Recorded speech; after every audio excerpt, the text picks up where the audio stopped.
to the Fantasy Footballers Dynasty Podcast with Borg, Betz, and a Baller.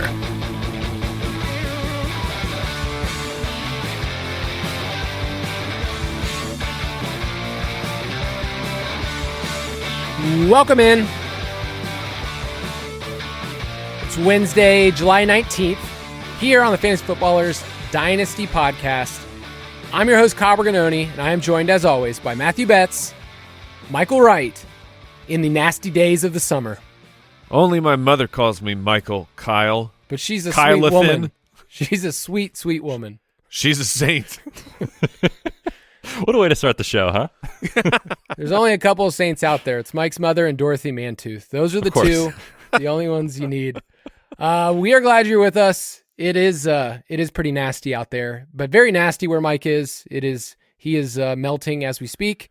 Yeah, baby. Breaking all kinds of records for consecutive days of 110 degrees. It's fantastic. I love it. Woof. That's like what the city gets to boast in. Like, we might have some people die today because of the heat. mean, people really need to be staying safe out there. Did you guys see? So it's not just Arizona; it's the whole Southwest. There's a big heat wave going on, and people are apparently getting real excited for Death Valley to break like their all-time high temperature. So people are going there because they apparently want to be there when it happens. I don't know what is happening, but this is what we've become as the human race. This is like a sheep led to the slaughter. I mean, you're just going where you shouldn't go. Yeah, and I will tell you, as one who has experienced a lot of hot days, 100 degrees is actually it's very hot. It is manageable. Like, if you are doing the right things, you can handle it. You can't be like out there playing sports, and it's not a great idea. But 110 plus, that is a completely different beast. When you hit that thing, you go outside for 5 seconds, you're like, good Lord, Back to the what AC have I done immediately. to deserve this? Betz, have you been staying alive, touching some grass outside?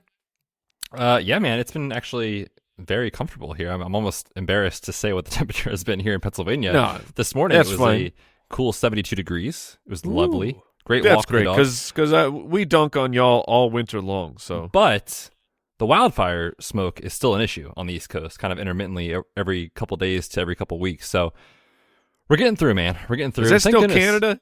Yeah, it's Canada. Canada, get it together. Come on. Figure it out. Isn't it funny how we like hear about geography from like, you know, at this day and age where you get to have friends at different parts of the U.S., but you're like, what's it like over there? What are you guys doing down there? It's just kind of like, Just tell me it's not as hot over there. I need to live vicariously through you right now, please. it's just like a vague idea of like over there on this side of, you know, the United States, this is what's going on. So yeah, we're glad you're with us. We're going to be talking Dynasty running back rankings, which is kind of a timely subject for what's going on in the NFL, what's going on Twitter. If you want to get all of our rankings, you can get them in the Ultimate Draft Kit Plus, our Dynasty rankings, Mike's trade targets. You can get those there. I wanted to start our discussion before we get into the nitty-gritty, the top 10 rankings, to kind of open it up to talk about what's going on with running backs. I know it's going to be on a lot of different shows, a lot of different podcasts, but as a company, we've had a lot of discussions too, just about the state of running backs and Josh Jacobs and Saquon Barkley, who we'll talk about today, Tony Pollard, these running backs with the franchise tag. Eckler. And I did Eckler. Eckler's not on the franchise, but he's on the last year of the deal, right? I mean, he Right. wants a contract extension, and they aren't giving it to him. Yeah, he's one of the most vocal ones, especially the one that's most connected to the fantasy football community. You also saw Derrick Henry get to share some thoughts. So kind of wanted to open up our discussion, say, you know, for me, it's like you get to see both sides. You get to see there's a human element. And I think that's been an important part of our show that we've talked about the last couple of years is these are real human beings. So one, they're allowed to feel whatever they want to feel.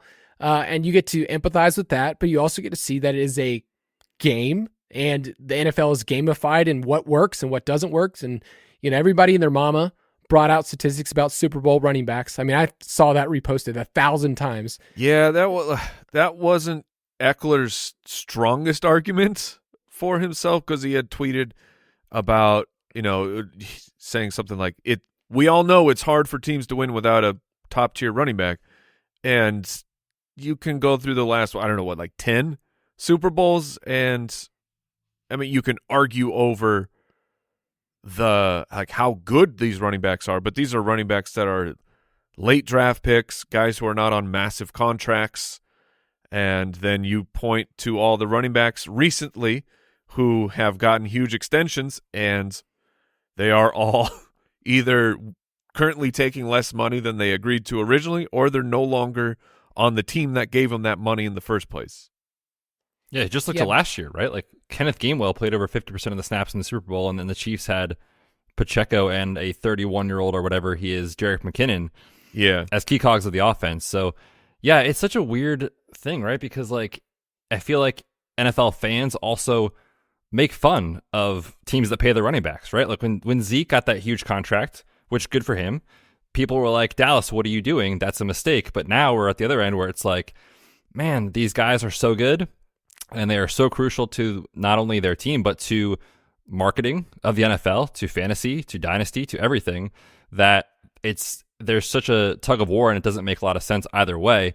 But it changes how we value guys in Dynasty for sure, because we used to be like, okay, they're going to get this second contract. When they do, their value might be at its peak. Might be time to sell in Dynasty or trade them away when that end is coming. But now it's like, who knows what they're going to do, because it's not a sure thing anymore. And you look at the best players in the game, Saquon, Josh Jacobs, can't get contracts. It definitely makes you, I think, scratch your head a little bit. I also think that this year it feels front and center because we have 3 running backs tagged. Like if you look over the last decade, there was only 4 other running backs that were tagged. And so, the majority of tags used by team are for defensive linemen, edge rushers, because that's such a valuable market. But yeah, 8.5% of the tags over the last decade were used for running backs. We're feeling it because we have 3 in this year alone. So it's a big discussion. I feel like you can go lots of different angles, and I've seen a lot of really good takes of here's what we could do. I think there's been some innovative ideas out there of like, we should shorten contracts or we should do this, but like, regardless of the way it is, like it's moved in a direction where it's not just going to change overnight because of a couple players, but I get these players saying that right now leading into it. Do you have a lot of worry, Mike? I'll ask you like in the redraft perspective of like anything more than like a small holdout for these guys? I have some concern about it. I'm glad I got someone who actually knows injuries, Betz. So I don't know if you have dove into the studies on, because it's just completely anecdotal of like my memory and my evidence is I feel like when guys don't go through training camp, they're more likely to get like a hamstring injury or something earlier on in the season because their body has not acclimated. Now, I could be completely off on that, and I'm just like remembering a couple standouts from those things happening.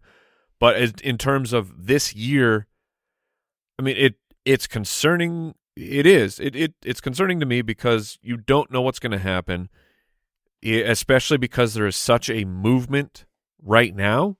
Like, do the running backs kind of get together? I guess Pollard already signed his franchise, but you know what I mean? Like, do the running backs kind of see like this is happening right now, and we're having a moment in the news. Can we try and keep this momentum and turn it into something by having 2 stars? Josh Jacobs is a star. Saquon's a superstar, just in terms of name value. And these guys make a really loud statement, and they hold out like a month or something into the season because the news headlines will be dominated by it. They were a bit, back when Lev Bell and the Pittsburgh Steelers had their whole thing of, and it was like every day someone knew out of news. Well, my sources tell me Lev Bell's going to return at this date, and just that's what everything was. Is Lev Bell's going to hold out until here. Lev Bell's not going to come back until this, and then he never came back. He sat out the entire year, which Lev Bell is now. He came out recently and said that was a mistake. I don't know if he was saying the holdout was a mistake, but he was saying I never should have left Pittsburgh, basically inferring like I should have signed the deal that they offered me. So I have some concerns that you could be heading into draft season with 2 guys who are like Saquon's like, late first, early second round pick. Josh Jacobs is not far behind. And if those guys are going to hold out, we just don't know how long. I think they have to like week 10 technically to come back to sign their franchise tag, come get some games, and then like it satisfies the contract needs so that next year they're free agents where they could be tagged again, or they go out and they try and find a new contract. But it's like, imagine that happening. You spend an early second round pick on a running back, and then you don't know when they're going to show up. So it's a huge amount of chaos for fantasy football right now because those guys are so valuable. Barkley and Jacobs are both top 10. Yeah, what's funny when you were talking there, Mike, just real quick to give a reference to the main show during those Lev Bell years, that Bell drop got a workout on the main show. It was it did. Daily for like a month straight about training camp news with Lev Bell being there or not. So funny just to think back to that season. But yeah, to speak to the injury stuff as far as missing camp, I have a ton of data that shows when guys miss time because of injury in training camp, they almost are a very good bet, like 60, 40, basically 60% or more not going to hit their ADP, which in betting is a pretty good bet. And so one of the things that I keep reminding Jason every year when you guys do your 10 things to remember is his is usually hurt doesn't help, right? And the data shows that. So yeah, last year, one guy that missed a ton of time and obviously his different position was Darren Waller, who, everyone was like, oh, they're listing it as a hamstring, but like it's contract related. He missed a ton of time with the hamstring issue. Like he just never got into football shape. And that's one example, but it does happen. And so, yeah. Dobbins was the same. Dobbins, missed training camp because he was still recovering from his injury. He was trying to force his way back out. Yeah. Curtis Samuel the year before. Like there's lots of guys. Right. And so, yeah, you have to be there to get into football shape. That's a real thing. To get your body used to the rigors of 5-6 days a week of football type of stress on your body. It's not the same as lifting weights or running or doing agility work or whatever. So you got to be there. And guys that aren't there, the longer they're not there, the chances of them returning massive value goes down quite a bit. So we'll get to talk about Saquon and Jacobs from a dynasty perspective today. Kind of the range of outcomes. What could you do with them in a league based on, contract situation? There's so many unknowns. But we're going to talk about that on today's show. So let's get into the ranks. Dynasty Rankings. We kind of did this exercise last time, and let's stroll down memory lane. I looked at the top 10 running backs in Dynasty ADP. So I used RotoViz, which is a great source if you want to find historical ADP. Top 10 Dynasty running backs since 2015. And there's a couple names on here that I just need to bring up. At one point back in the day, they were viewed as a top 10 Dynasty running back, including our boy Eddie Lacy, which is just really fun to remember that he had some monster years. The Eddie Lacy years were great. Oh, I had him on a team or two, and I remember he was thinking, so much fun. Oh yeah, he's a super fun player. Jeremy Hill in 2015. Mike. He burned too bright. He burned too bright. That is one of my earliest memories. And so I was fortunate to be able to start listening to footballers like way back in 2015. Mike and I actually found an old message that we had like from way back then. But Jeremy Hill is one of my first memories of you on this show. Yeah, no, and I don't blame you because you were lucky enough to find the footballers. I was lucky enough to have drafted Jeremy Hill everywhere his rookie year, and that worked out really, really well. And it raised a sense of confidence in Jeremy Hill that was not founded in reality, apparently, because that was it. He was number 4, so he had climbed to the number 4 dynasty running back in 2015, and then he was never seen again. No, just but what a year that was. I think that was great. Him and Gio were both good together that year. I remember. Yeah. Betz, any names that stand out to you? I'll post this list later on Twitter, but any from way back when, just to jolt your memory, and then I'll kind of talk about the last 4 to 5 years. Yeah, just want to give a quick shout out to Devonta Freeman, who was an absolute fantasy stud muffin. A couple years there in Atlanta, he was so fun. But there's a couple names on this list of, you think back, and in hindsight, it's very obvious. You're like, what were we doing? Like Lamar Miller, right? At one point, got the contract in Houston. Everyone was so excited about it. Fell off a cliff. Jordan Howard basically got benched like the year after this all happened. So these names, it's just so funny to look back because the NFL, and this is a perfect example of how quickly the NFL changes year to year, in 2 years. I mean, Kyle has color-coded this thing with red being guys that dropped value. There is red all over this in terms of the top 10 rankings. So I think it's going to be a good discussion on the show. Yeah, I looked at top 10 running backs and just who dropped, an average of 4.3 running backs. So probably 4 running backs that we will talk about today could drop in value. Maybe our rankings are just that much better and only like 2 or 3 do. But it is a good case study in finding out which players we crowned too early, which players we, saw a little bit and we're hoping for more. Like DeAndre Swift was on this list where in 2021 he was 6th overall. Next year was 4th overall, but had DeAndre Swift done anything to say he had given us a top 5 season yet? Like, we hadn't seen it yet.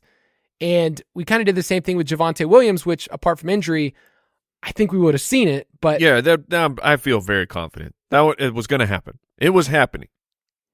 And it's tough to see him on this list. And I think everybody would have paid that price last year of Javonte Williams being a top 5 dynasty running back. Nowadays, he's a complete dart throw. We've talked about him on the show before, but it's like you hope that maybe you get a second half this year, and then by the time you're up next year, he's done with his rookie contract after 2024. So it's like there's such a short window with these guys to figure out, 1, am I assigning value that they're actually worth? 2, am I going to hold on to them long enough where I'm holding the bag? So I was looking at wide receivers because our stat that we were given is 13% of top 10 wide receivers dropped outside of wide receiver 20ville. So the majority of them, almost 90% of wide receivers in the top 10, at least by the next year, were still like top 15, top 20. But running backs is a completely different story.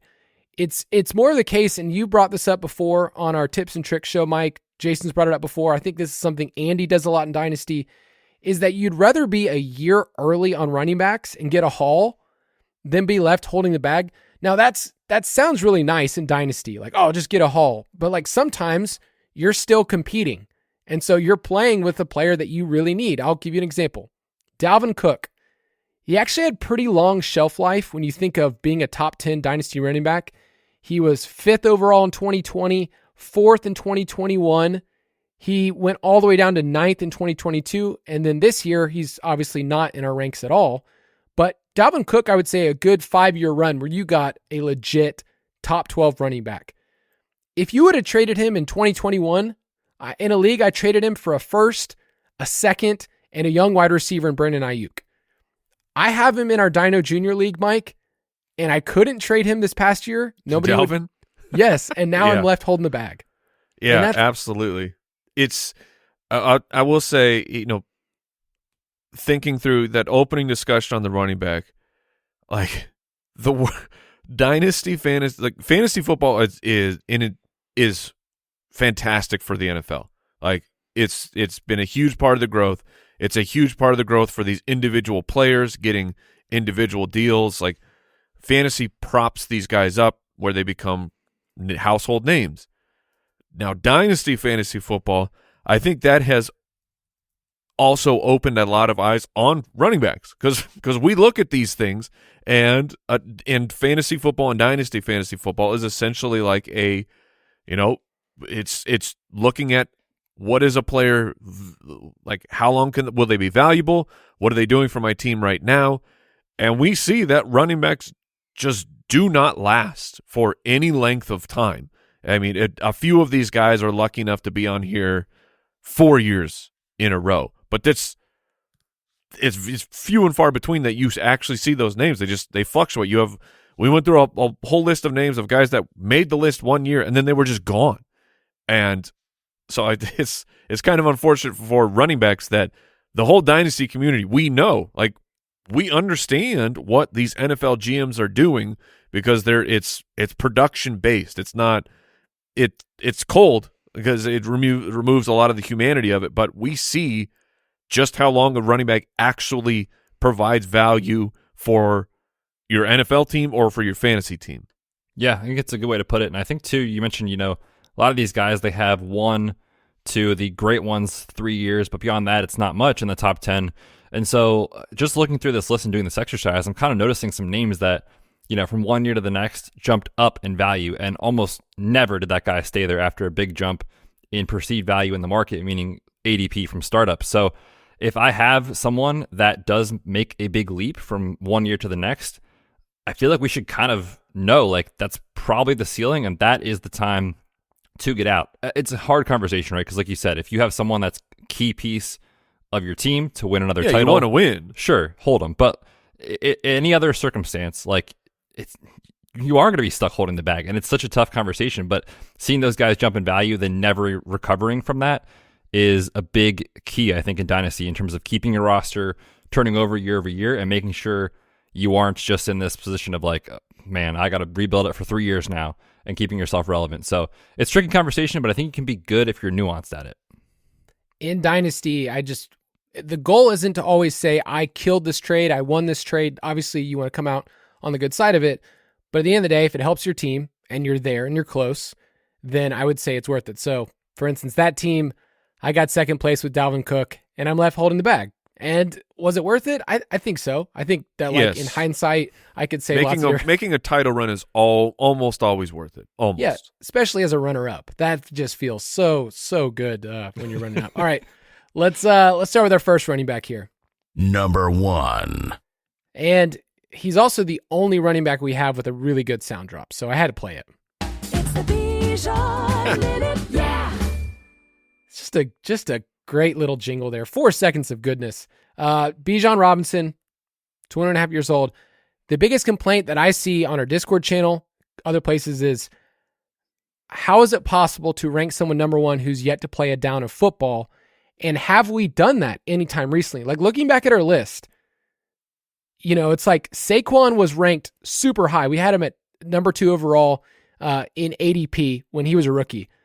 But before then, it's like it was rare to see a running back that we just immediately crowned. So that's my first, just if there's any worry, there is a little bit of, hey, we've already crowned this guy. But the landscape of Dynasty running backs, and I feel like we've mentioned this over and over and over again, the context is things have changed drastically, where once we get past, 5th today, like, you can bring up tons of question marks about every single guy, their age, their situation, and how elite they're going to be. So with Bijan, we highlighted him in our rookie shows, but I wanted to give a different angle and kind of map this out for you guys, because Bijan isn't just, taken super early by the Falcons. He's not just going to get a ton of playing time. He's 21 years old. And for a first-round running back to be 21 years old, I looked back since 2010. If they play 14 games, they've averaged 1,400 total yards in year 1. In year 2, it's about the same. And then in year 3, if you're on this trajectory, you're a first-round running back, you're young, this is where the monster seasons lies. Like, this is where Gurley, this is where CMC just basically blew off the doors. Zeke, even back to like Darren McFadden, Ray Rice, like, he's on a trajectory of just how young he is, how talented, and the draft capital that just says you're going to get 3 to 4 years of just insanely high floor. I'm not saying he's going to be the RB1, any of these years, but like top 10 is pretty safe to be able to say, like, that's kind of where you're going to get a floor every single year. So that's, I think, why we have him ranked so high, is just the floor is ridiculous. Yep, he's in the perfect situation, got that draft capital. I'm starting to think, Kyle, cover your ears. I think the Falcons are going to be way better than the people think they're. What's their win total sitting at? It got bumped up, didn't it, Betz? Last time I saw, did you guys move it? 8.5. Yeah, 8.5. Okay, that's fair. But I think that they're going to be competitive, and they could end up taking the division. I think that's in the range of outcomes. And it doesn't matter to me that he hasn't taken a snap. He has. We have all the historical context of he should succeed. Nothing is for sure in fantasy football. This is all probabilities. But Bijan Robinson in this market, because he was a first-round pick, you have 5 years of him. He'll get that, again, projecting, but he's going to be great. They'll pick up the 5th-year option. If they need to, then they'll franchise him. And now you have 6 years. Like I feel like you have pretty close to a guarantee of 6 years of a really, really good running back on the perfect situation for where he will be everything and catches a bunch of passes and everything too. So you don't have to wait. This isn't like when Derrick Henry got drafted and you knew you had to wait a couple years for DeMarco Murray to be out of the picture for the Titans. Bijan is just, I mean, if you don't want the risk, then, I mean, I get it. If you can't handle that heat, get out of that kitchen. But Bijan Robinson deserves to be the number one Dynasty fantasy football before he's even taken a snap. Yeah, like a couple of the points that you made just about the first 10 minutes of the show was about the financial state of the running back position, and there's no question with Bijan Robinson. 0 questions. He is under contract for 4 or 5 years at a minimum with the 5th-year option and the age, right? Like running back production typically falls off at like age 26 or so, 26, 27. He's not even 22 years old yet. Like you are getting a guy who is going to be in his prime for the next 3 to 4 years. And we talk about, it's silly to project the NFL 3 years from now, 4 years from now, but this archetype, the historical data, the draft capital, his college production, there's literally 0 holes you can poke. And then you just want to look at this year's outlook of like, well, could he hold his value? Yeah, I agree. Atlanta, I think, is going to be underrated as far as how people view them right now. Second easiest strength of schedule. The offensive line is awesome. They were great in the run game last year. And Arthur Smith is not afraid to run the football. So it's hard to poke holes in Bijan Robinson, except for if you want to say, we haven't seen it yet. But I feel very confident that he's going to be great. You two are talking dirty to me. And yeah, I wrote in my concerns is just the overall play volume. Like if just Ritter's not efficient and you're just getting way less opportunities inside the red zone, like just if I'm looking at 2023. But in terms of him holding value, we'll talk about this again when we get to Jahmyr Gibbs, but like these guys hold value. Let's say Bijan Robinson is like RB 14 this year. Like it's like, oh man, that's a little under our expectation. He's still going to be up here. Like he's not going to like massively fall off a cliff by any means. So Jason has him as a borderline first round pick in Superflex startups. And he's kind of firmly back of the first round in everybody's rankings in one quarterback. So love Bijan, ton of stuff on our website. If you just want to look at everybody and their mama get to write stuff about Bijan, his rookie profile, he's amazing. But before we get to our number 2 running back, let's take a quick break.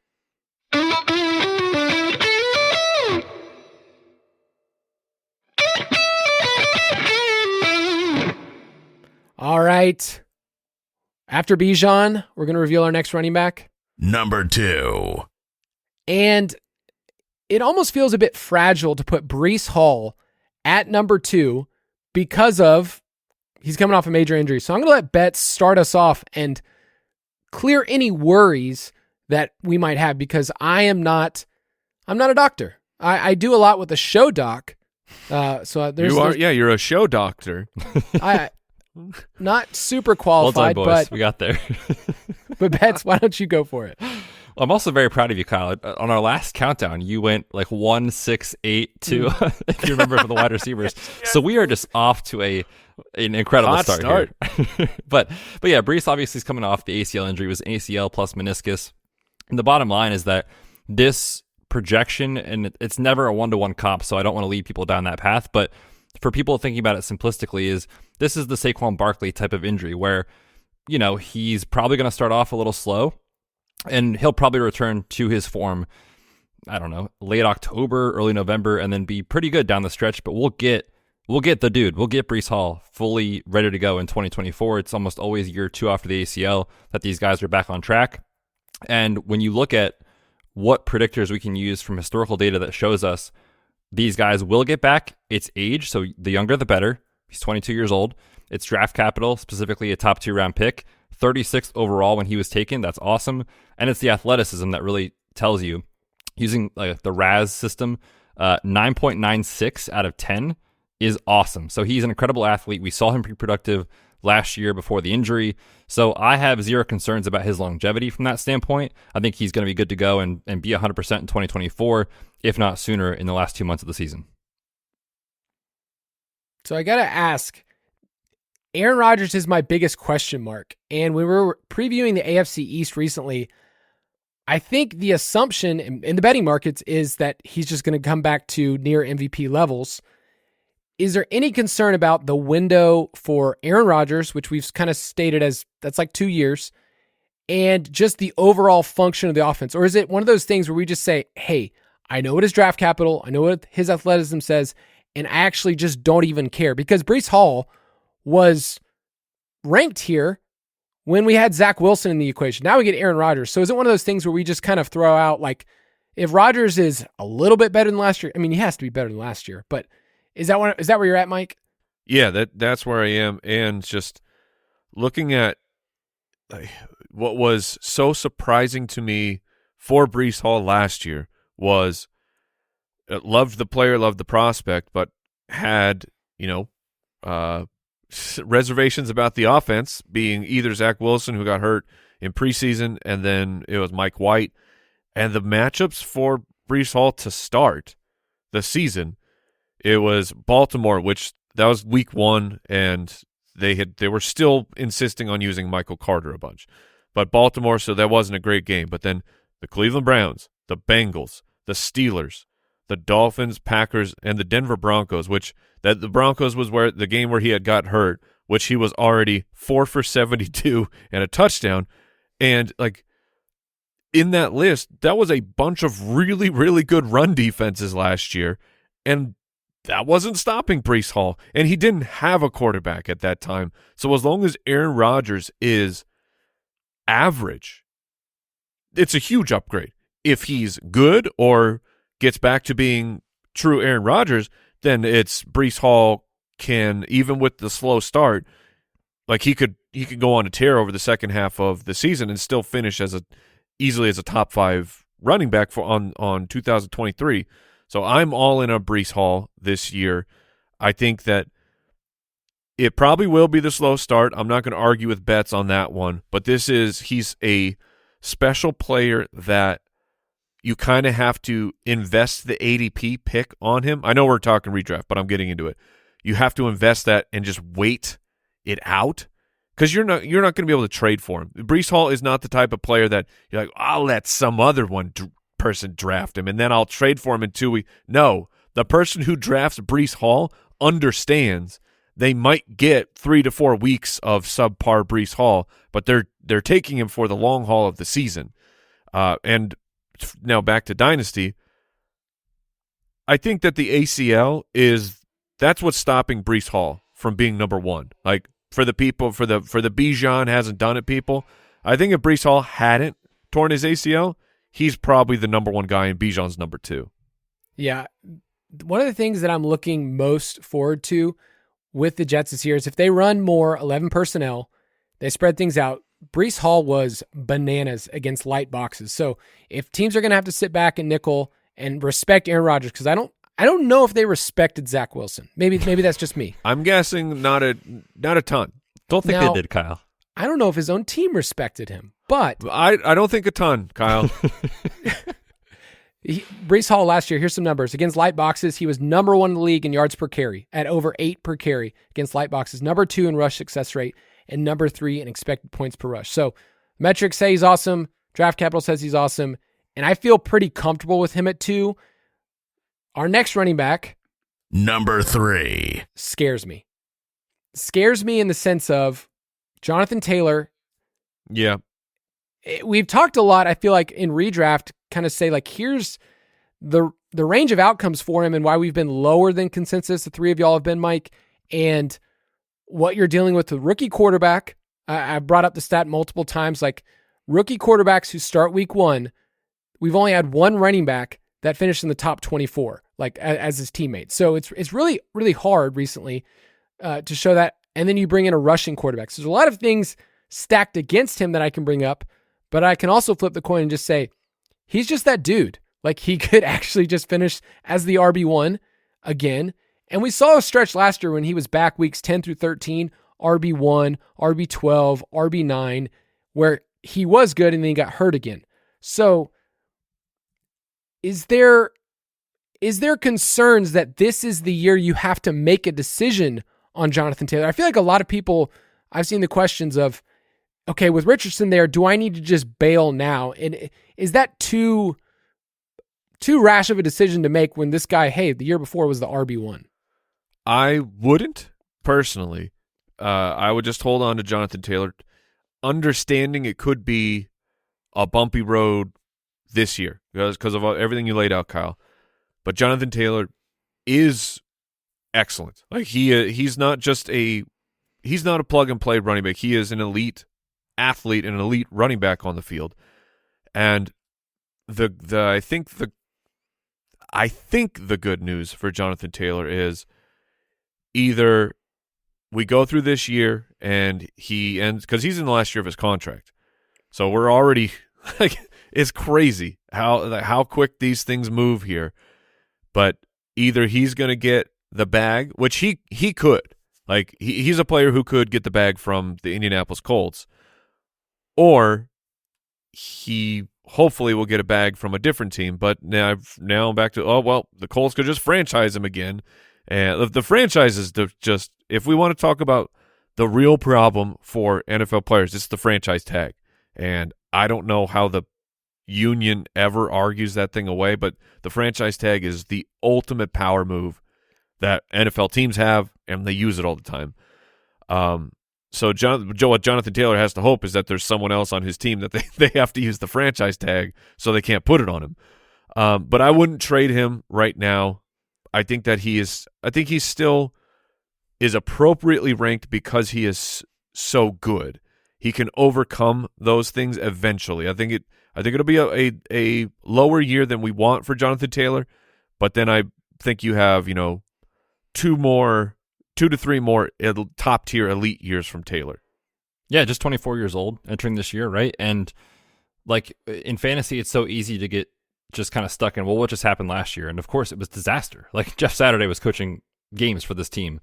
Let's remember that for a second. But yeah, as Kyle said, RB6, the RB1 the year prior, and then a lost season with injury, and the team and the offensive line underperformed, and Sam Ehlinger was starting games. Like it was just, we can just throw that out the window, in my opinion. And I think coming off the ankle injury, to speak to that, I'm not super worried about it. He had a minor cleanup procedure, but those are somewhat routine after a high ankle sprain. So my research has shown guys the following season generally do pretty well, but in season it's very tough to get back from this injury, as we saw last year. So yeah, I'm not really worried about Jonathan Taylor too much. You mentioned the age. He's still in the prime of his career. So there's a lot to like about Jonathan Taylor's profile.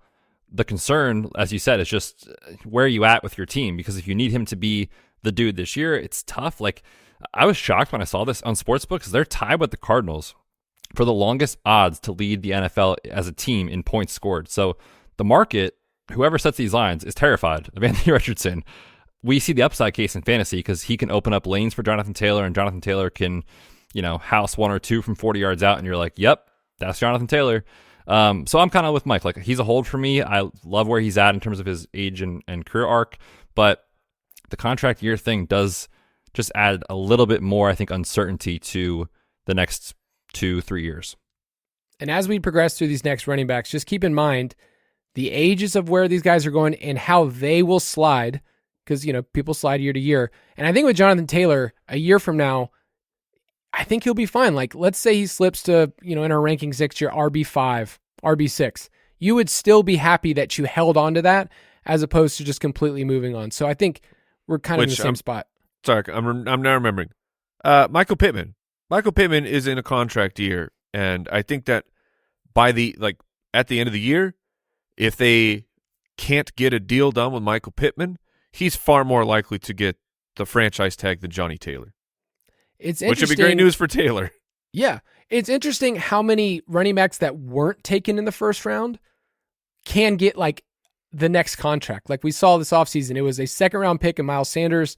Dave Montgomery, what was he, a third round pick? It's like, yeah, you're getting these guys that weren't 1st round guys that don't have a 5th year option that then they can get long-term contracts. But let's go to the next one. Number 4. Still Christian McCaffrey, people. And he's just too good. Going back, he's too good. Christian McCaffrey has been a top 5 dynasty running back. So he was 2 in 2019, 2 in 2020, 1 in 2021, 3 in 2022, and then this year we have him coming in at number 4. He is awesome. He is fun. He is and I was running back in the league of record team. And I always forget. I'm like, oh, okay, we're okay. We have Christian McCaffrey. We could win. Yeah. Who's our RB2? It's Christian McCaffrey. He's both. We got two players. Now, this is where the age starts to come into conversations. 27 years old. Right now in best ball for this year, it's RB1. It's very clear he's the player people want. When he plays, he's elite. Over the last 4 years, in games where he's played, get this, guys, 40+% of snaps. That's actually a pretty low bar. He's averaging 22.6 points per game. He's been a top 12 running back in that span over the last 4 years, 80% of the time. He's too good. That's amazing. So I gave you the case of why he's so awesome and why I still gush whenever I get to have him on my team. But the QB situation's up in the air, and I would say that he's competing in an offense that has guys that can score touchdowns. Debo, Ayuk, Kittle. Is there any concern that we're not going to have the same outcomes that we've wanted before? And then after this year, are you going to be scared that you didn't get out early from Christian McCaffrey? Because I want him on my teams. I'm not trying to trade him away. I'm trying to trade for him. But 27 years old is a different conversation than what we've been having. So, Betz, do you have any concern when it comes to age? A little, just because of the value, but that's really where it comes down to. Like, I'm not worried about his production this year whatsoever in terms of that. But we talked about it with our, kind of like that Dynasty startup strategy of just saying, like, look at these guys going in round one, and it was obviously the elite wide receivers and then a couple other positions. And one of the guys was Christian McCaffrey. And I remember saying on the show, I can't fathom spending a first round startup pick on Christian McCaffrey, who's 27 years old. But that's just because I know for sure he will lose value this time next year. Doesn't mean he won't be great. It's just what happens when you turn 28 in the NFL and you're a running back. But yeah, there's so much to love. Obviously, you have the historical data of how good he's been, but you have the scheme and the coach and Kyle Shanahan, who knows how to get his running backs in space and be very, very productive, both as a runner and as a receiver. And it sounds like Brock Purdy is going to be the starting quarterback this year. That should mean a lot of checkdowns. Whereas if it was Trey Lance, we would be very happy because we have him on our teams and we're stuck. But that would most likely take away some of those checkdowns that they use in San Francisco. So very bullish on his outlook this year, obviously, but I think the age does give you a little bit of pause when you're talking about startup value. Yeah, it's the age. So I don't mind. Yeah, I don't mind if someone wants to trade, get out of the Christian McCaffrey market. This is just, me watching McCaffrey and just that gut check. He feels like one of these running backs that can keep producing for at least a couple more years, where most running backs at this time, I'm going to be freaking out. Like the fact that a 27-year-old is our number 4 Dino running back, that says Christian McCaffrey's a different human being. I know that he's unfortunately missed a bunch of time with some fluky injuries, but you could spin that and say that's 2 years of wear and tear that didn't actually get put on his body that he can carry on into, maybe around the age of 30. So the reason that I have McCaffrey here is I'm more comfortable with the idea that he is a true outlier and you still get a good season at the age of 28 and the age of 29. Hopefully that's right, because this is a really, really high ranking. But that's it. Age is the only question for McCaffrey, and if you can trade out right now and just like reload your picks and get an up-and-coming young running back, I'm okay with the idea.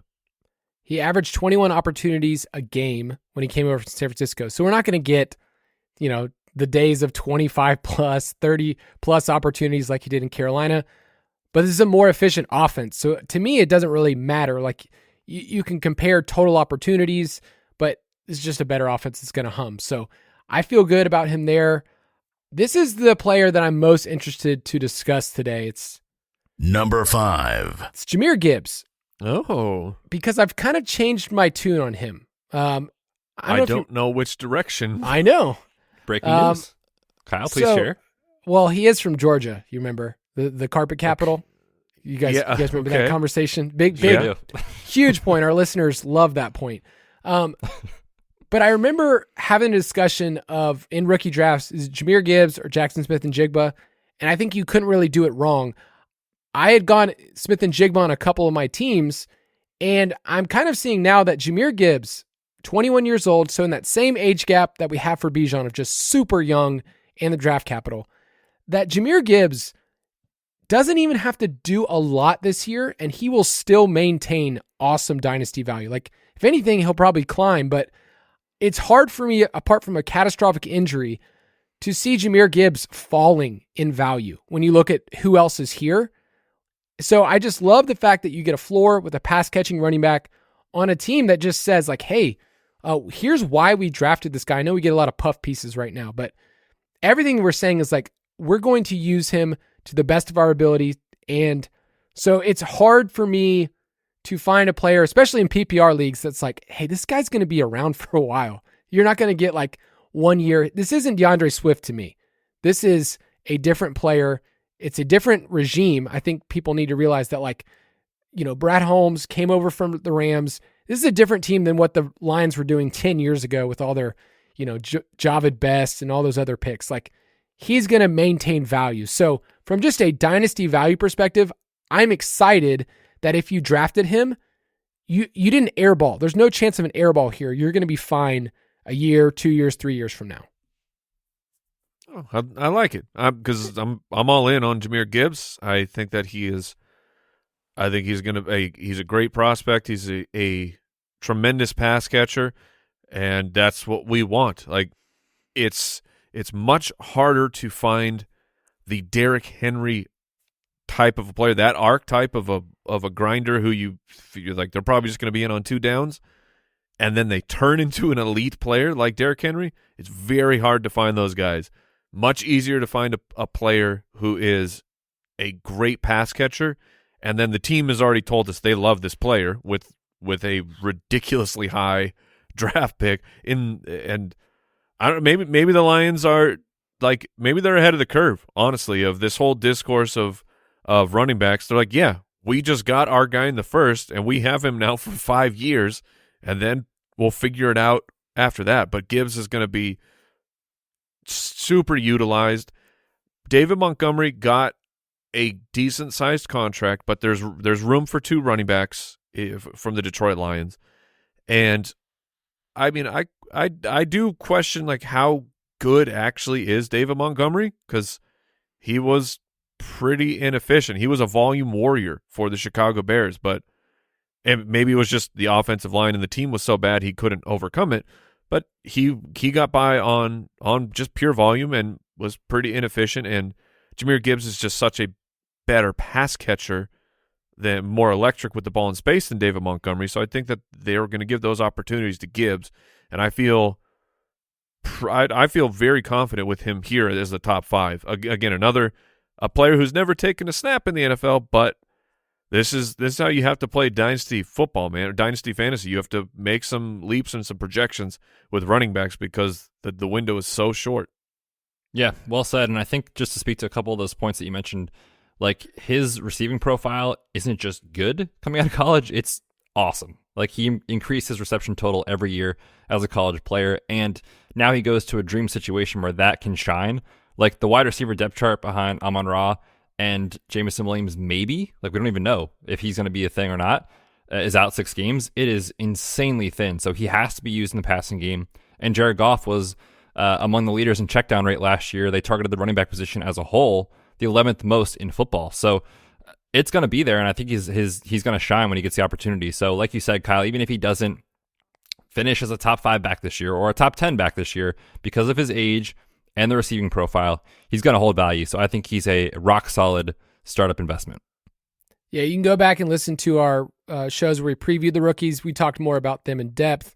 The comp that I gave back then, a lot of people wanted to call him Alvin Kamara, but Kamara's actually way bigger than Gibbs. Mine was Felix Jones, who was another first-round running back taken by the Cowboys way back in the day. But I just think the floor is so much higher than some of these other players. But let's move on.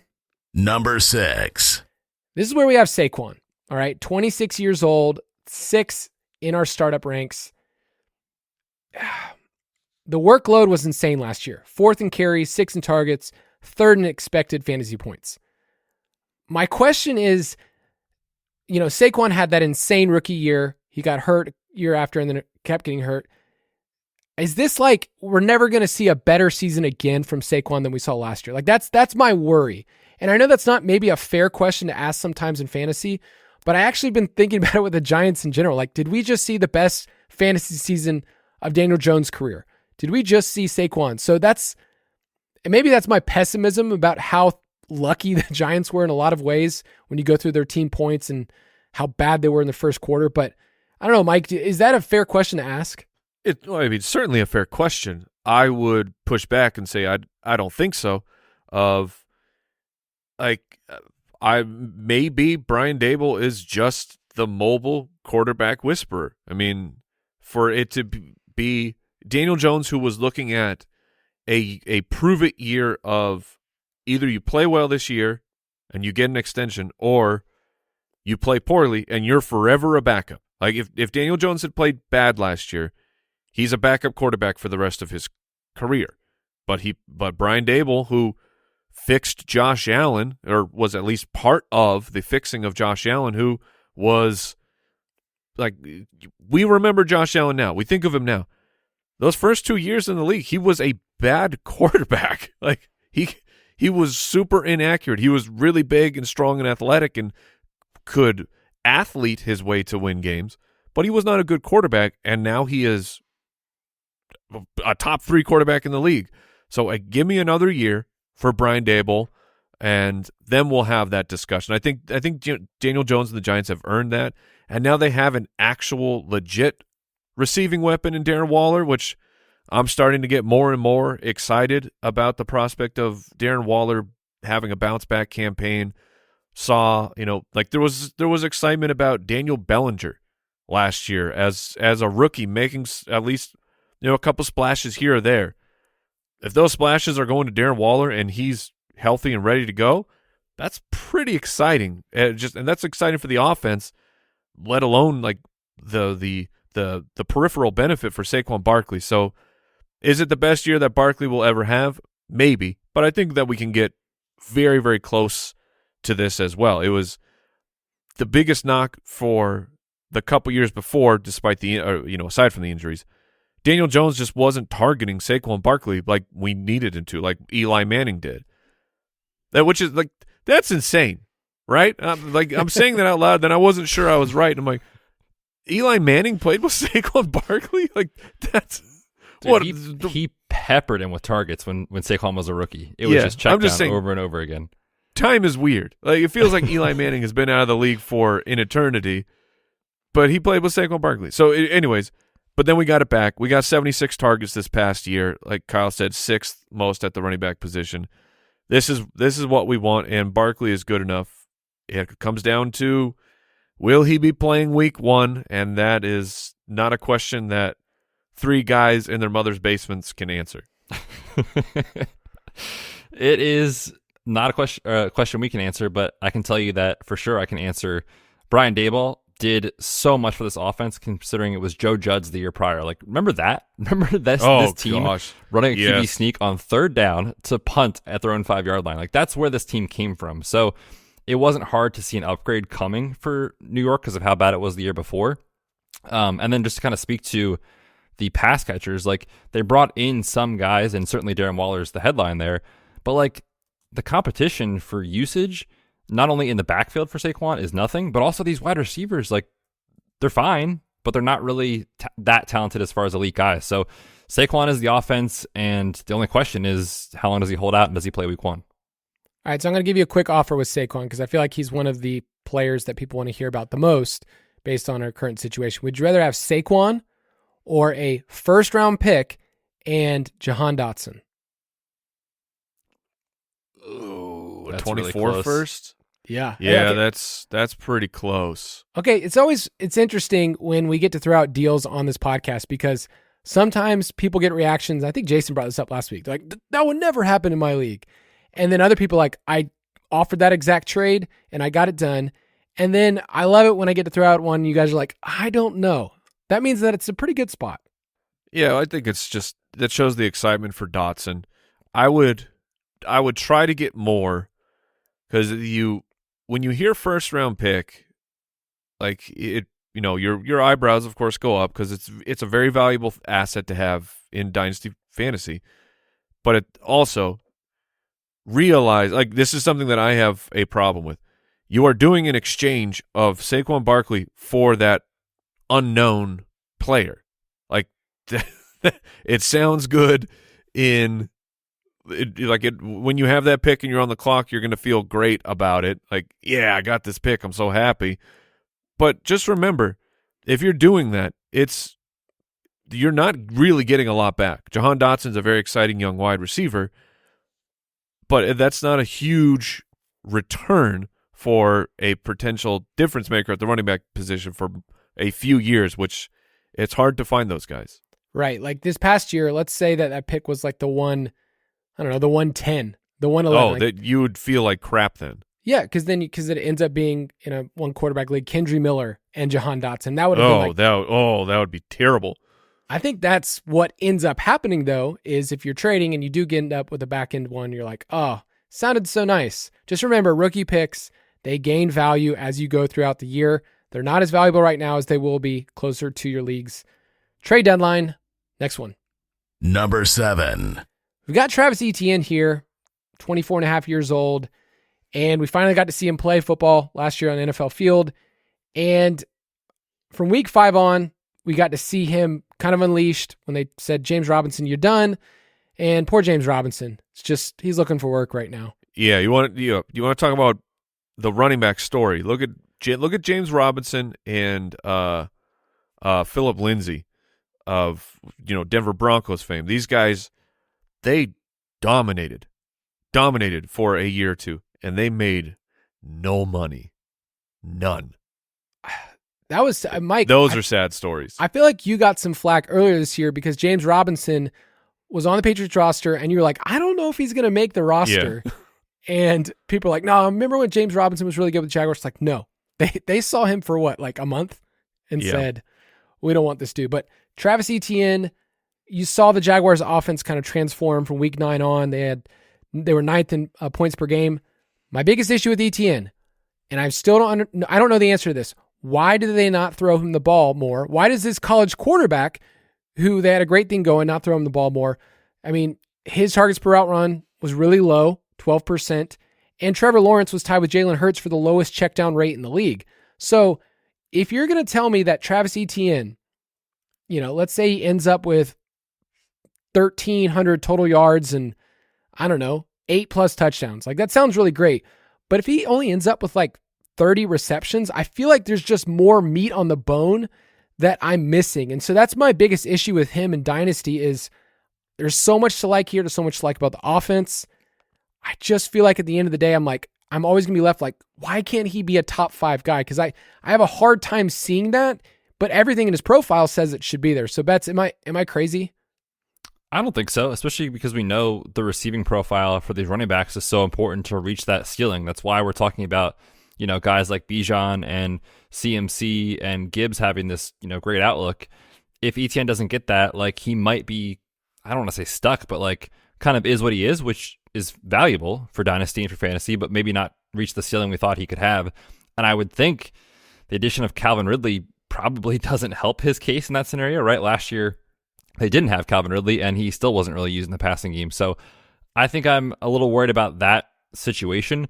I guess my only question to you guys in terms of the outlook for this year and maybe kind of can he have that outlier ceiling is what are your guys' temperatures on Tank Bigsby, the running back out of Auburn? I feel like he kind of has his truthers in Dynasty. There's been, as there is every year with every backfield, a little bit of hype in OTAs and minicamp. We'll see how the usage plays out when we get to see them in training camp and preseason. But there's been a lot of hype that maybe Tank Bigsby could be a goal line threat. And if that is the case, if that does happen, and Etienne doesn't get that receiving work, then he kind of, like Kyle said, feels like you're just like, well, that could have been a lot more. So what do you guys, what are your thoughts on the Tank Bigsby thing? So Travis Etienne this is my most nervous of rankings here at 7 because I think Tank Bigsby is a very good running back. The draft equity of taking him as a day 2 pick, that's a lot of signal in today's NFL. And Doug Peterson loves him running back by committee.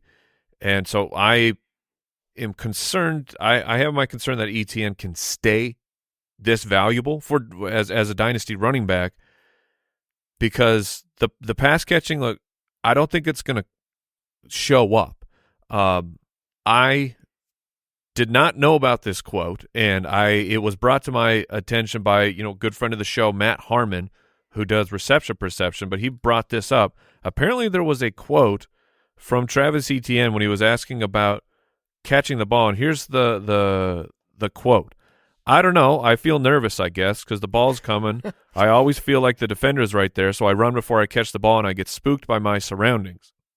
Okay? This is a guy who is, like, I mean, credit to being truthful and stuff, but he's being outright honest about he gets scared to catch the ball. And look at a couple plays here last year. I mean, one in particular, I think it was like a swing pass, and Etienne just got explosivoed, and the ball goes like flying, and you're like, oh, yeah, I get why you're nervous to catch the ball, and it's so the player is telling us one thing, and this was also highlighted by Harmon of, I know he had the production profile, yes, but we also have burned in our heads is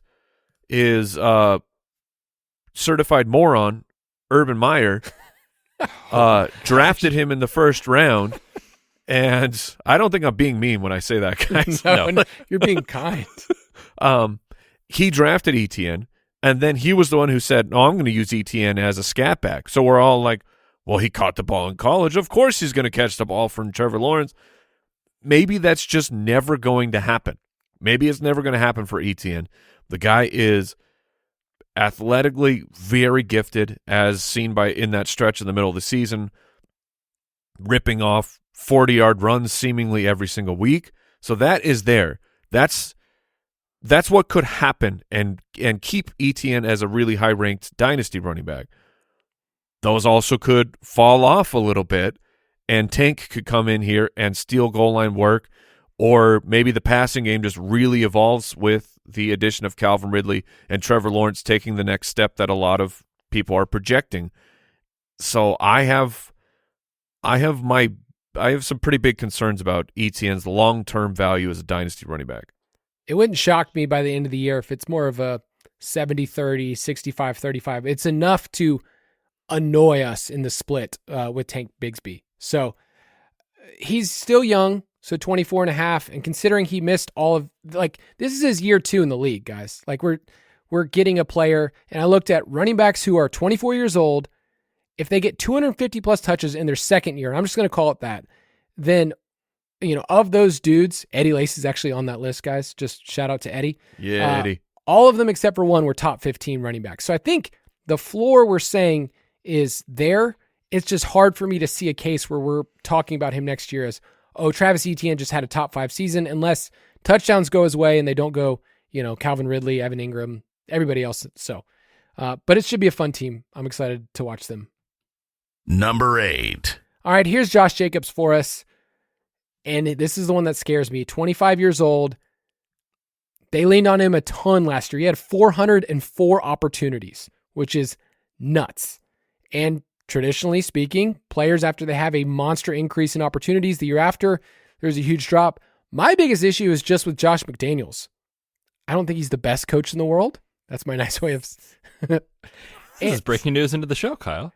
I know. That is the nicest way I can say this right now. On top of the fact that Jimmy G-led offense, he's just not going to be able to accomplish the same things because they don't have the same personnel that they did. Like in San Francisco, a lot of 2 tight end sets, and also all of their wide receivers can block, right? Like Debo, Ayuk, like those dudes can block. This is a different, now Devontae's fine with that, but this is just a different team. And Josh McDaniels, the way that he utilizes his team, they're rebuilding the tight end room. It's just not going to be the same team. So I have some massive worries about this time next year.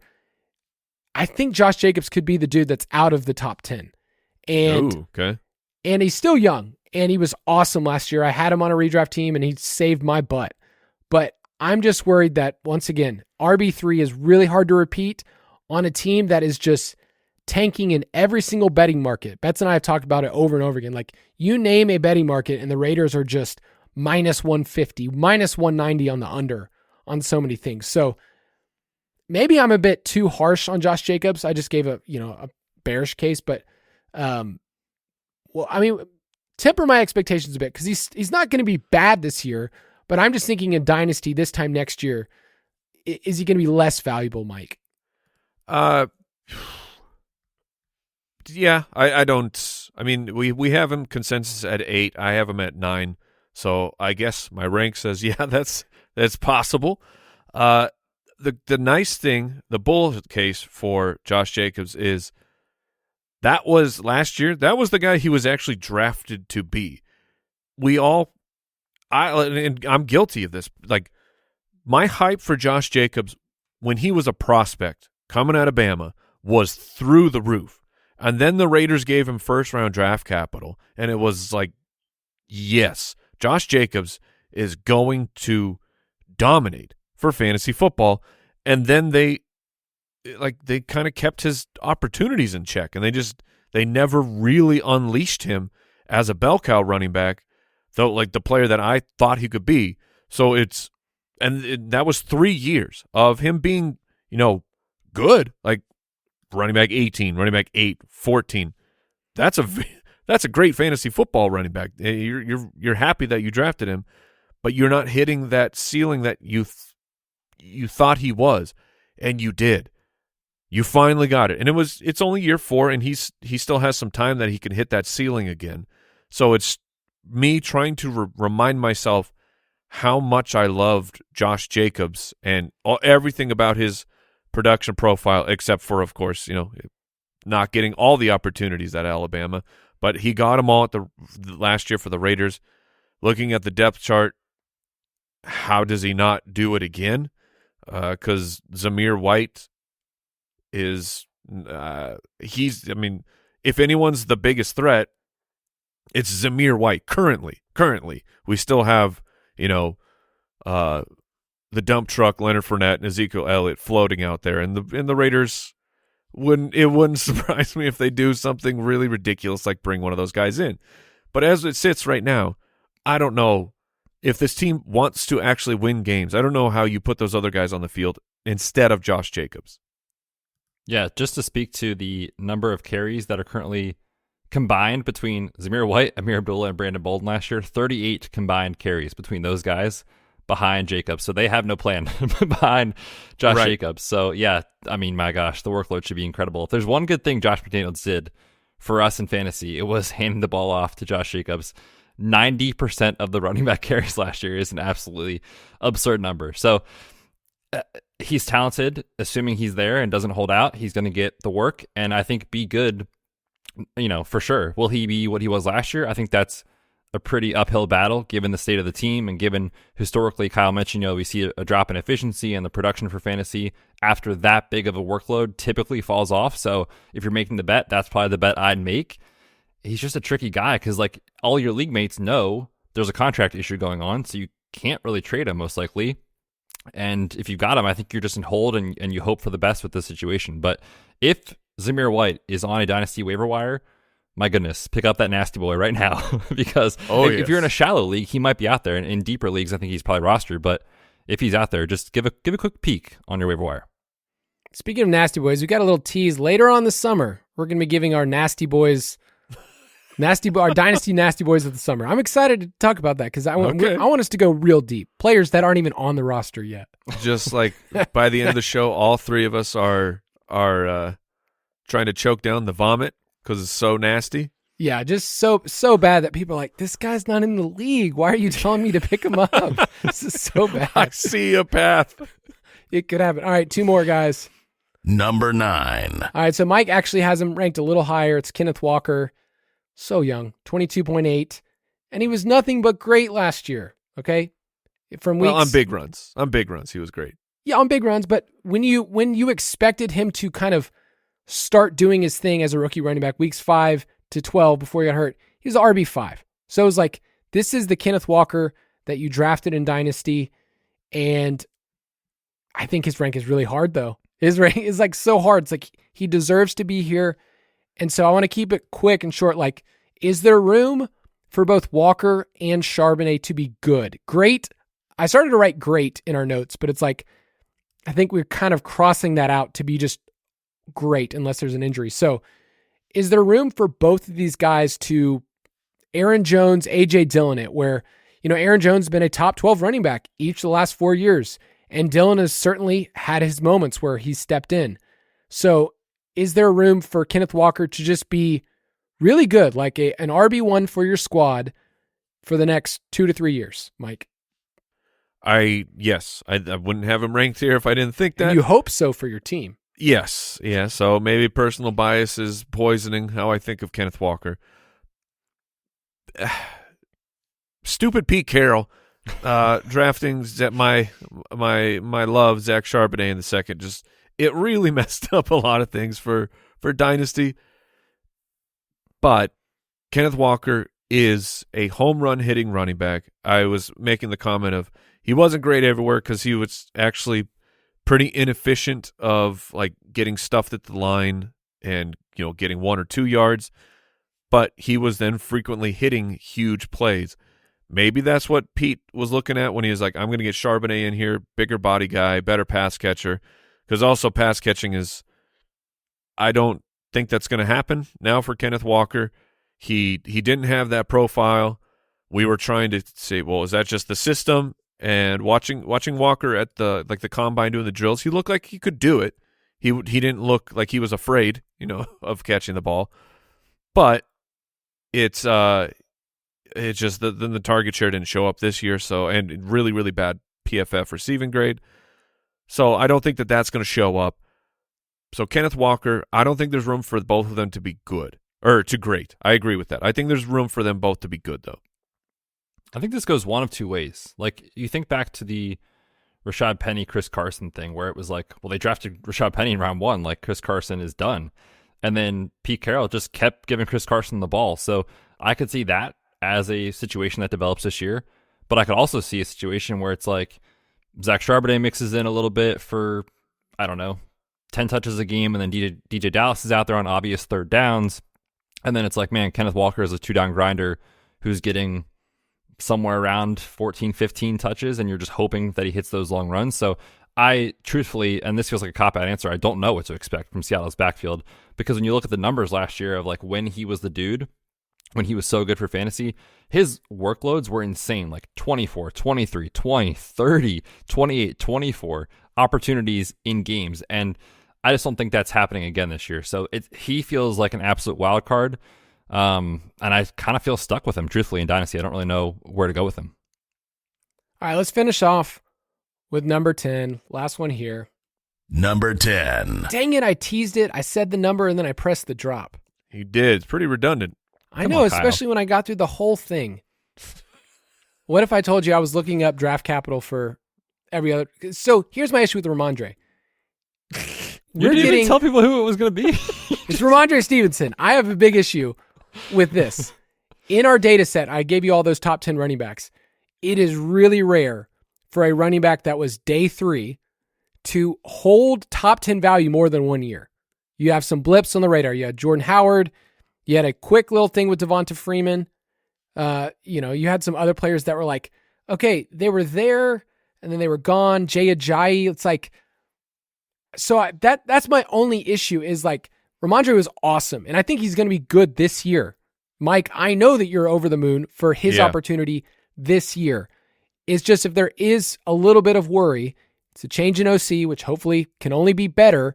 But also he was somewhat inefficient on his touches. Like he was awesome in terms of evading tackles, insane amount of receptions. I don't know if he's going to see 88 targets again. I mean, that's pretty high. So that's my only worry about him is that like, just historically speaking, it's hard for a day 3 running back in Dynasty to maintain value for multiple years at a time. It just doesn't happen, but he's also good and there's no one else there. So maybe I can just throw out that historical stat. So Mike, talk up Ramondre. He is a good player. He was day 3, but round 4, I think there was a lot of questions about questioning the character and the motivation of Ramondre, who kind of struggled with some weight gain in college. So I'm guessing that played a part of him falling, because he's a good player. But I think he will repeat, and I'm okay. Like I understand the argument of Ramondre Stevenson long term is not a great bet, especially with how the Patriots have handled the running back position. Like Ramondre's got this year and next year, and then he's up for a contract. He doesn't strike me as someone that the Patriots are going to break the bank to try and get. And then Ramondre, being a 4th-round pick, should go out to the highest bidder, like just full mercenary. Go get that money, Mr. Stevenson. And I fully support that. But the running back, the whole show has been about how long does a running back actually last. And if I feel pretty confident that I'm going to get 2 years from a running back, they can sneak into the top 10. And the difference between, him and Jordan Howard, Ramondre Stevenson's a great pass catcher. Jordan Howard was not. Devonta Freeman is a little bit undersized. Ramondre Stevenson is not. So I have a little bit more confidence in him. I have more confidence in the Patriots offense as a whole. So that's why I'm willing to have him here as a fringe top 10 guy. Yeah, Ramondre was a guy I was big time into last year. Yeah, you were. Yes. Absolutely loved him. And it's because of the profile that he showed as a rookie in a limited sample was efficiency, breaking tackles, awesome in the passing game. He got a Damian Harris injury, which helped, but once he got the opportunity, he was incredible. I don't think the same receiving volume is going to be there with the new OC change. I mean, Mac Jones was screaming his head off at Matt Patricia last year on the sideline, like throw the ball deep. And so I think that will be coming down a little bit, but doesn't mean he can't make up for that with some positive regression in the touchdown department. So I think that could be there.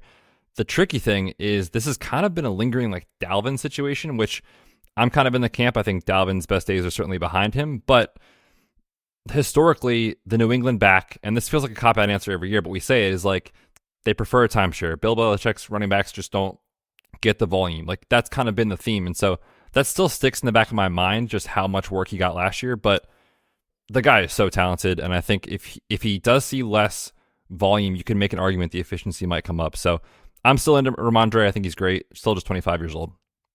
All right, let's wrap this up with one more segment.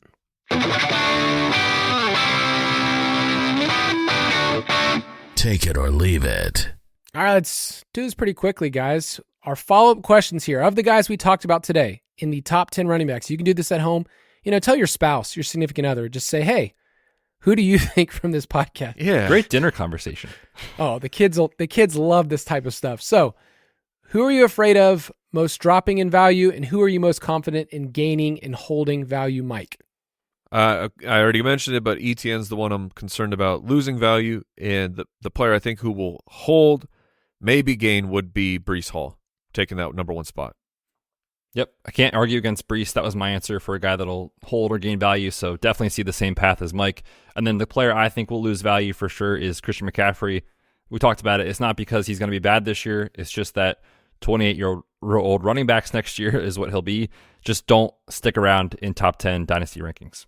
I'm just going to ignore that. I'm going to ignore what you just said. It's fine. I think Jahmyr Gibbs, I brought him up. I just think he could basically come out this year, be a top 24 running back, and I think he's still going to hold value based on the landscape. And then the one that's going to lose to me is Josh Jacobs. I think the Raiders are just destined to be bad, very, very, very bad this year, and it's going to look very different for him. So that's going to do it for the show. Our Dynasty running back rankings. You can get everything at ultimatedraftkit.com if you want to get our rankings. See you next week. Goodbye. Thanks for listening to the Fantasy Footballers Dynasty Podcast. If you want to take your Dynasty skills to the next level, check out thefantasyfootballers.com.